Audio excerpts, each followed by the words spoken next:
నేను ఒక్క మాట ఈ వేదిక మీద నుంచి సినీ ప్రముఖులందరికీ కూడా చెప్పదలుచుకున్నాను.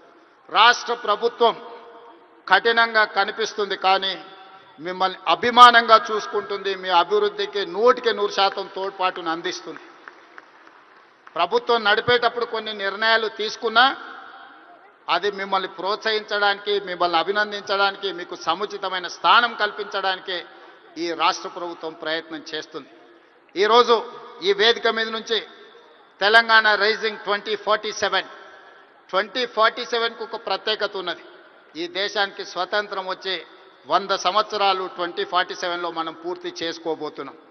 మరి స్వతంత్ర భారతదేశంలో 100 సంవత్సరాలు పూర్తి చేసుకుంటున్నప్పుడు మన దేశం ప్రపంచంలోనే ఒక అద్భుతమైన దేశంగా, మన దేశం ప్రపంచం ఎకానమీని శాసించే విధంగా మన దేశం అభివృద్ధి చెందాలి. అది పరిశ్రమలు కావచ్చు, ముఖ్యంగా IT, pharma, defence and film industry.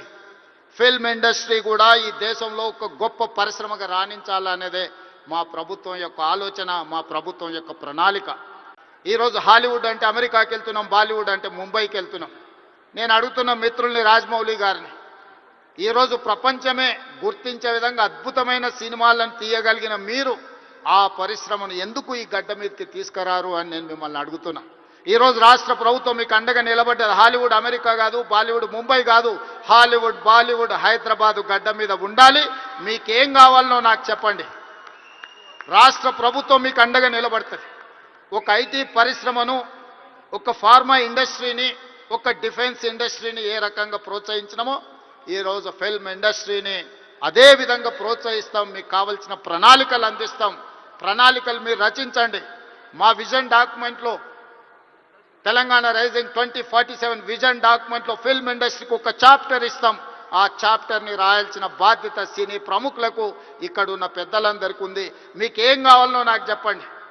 సినీ పరిశ్రమకు సంబంధించి మొదటి తరం అన్న నందమూరి తారక రామారావు గారు, డాక్టర్ అక్కినేని నాగేశ్వరరావు గారు. రెండో తరం కృష్ణ గారు, శోభన్ బాబు గారు, కృష్ణం రాజు గారు. మూడవ తరం చిరంజీవి గారు, బాలకృష్ణ గారు, వెంకటేష్, నాగార్జున లాంటి హీరోలు వచ్చారు. ఈనాడు 4వ తరం సినీ పరిశ్రమ ఇక్కడ ఉన్నది. 4వ తరంలో పవన్ కళ్యాణ్ గారు కావచ్చు, మహేష్ బాబు కావచ్చు, లేదా అల్లు అర్జున్ కావచ్చు.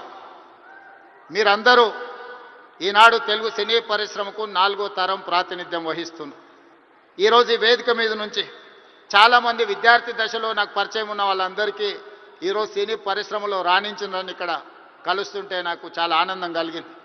బన్నీ కావచ్చు, వెంకట్ కావచ్చు, అశ్విన్ దత్ గారి అమ్మాయిలు, లేకపోతే వాళ్ళ అల్లుడు నాగ వైష్ణవ్ కావచ్చు, వీళ్ళందరూ యంగ్ ఏజ్లో కాలేజ్ డేస్లో ఉన్నప్పటి నుంచి వీళ్ళందరూ నాకు తెలుసు. ఈరోజు గొప్ప డైరెక్టర్లుగా, గొప్ప నటులుగా, గొప్ప ప్రొడ్యూసర్స్గా, నవీన్ ఎర్నేని లాంటి పెద్ద ప్రొడ్యూసర్స్ అందరూ కూడా, మా యువమిత్రులందరూ ఈరోజు ఈ పరిశ్రమలో రాణించడం, ఈరోజు వాళ్ళందరినీ వేదిక మీద నుంచి అభినందించడం చాలా సంతోషకరమైన సందర్భం.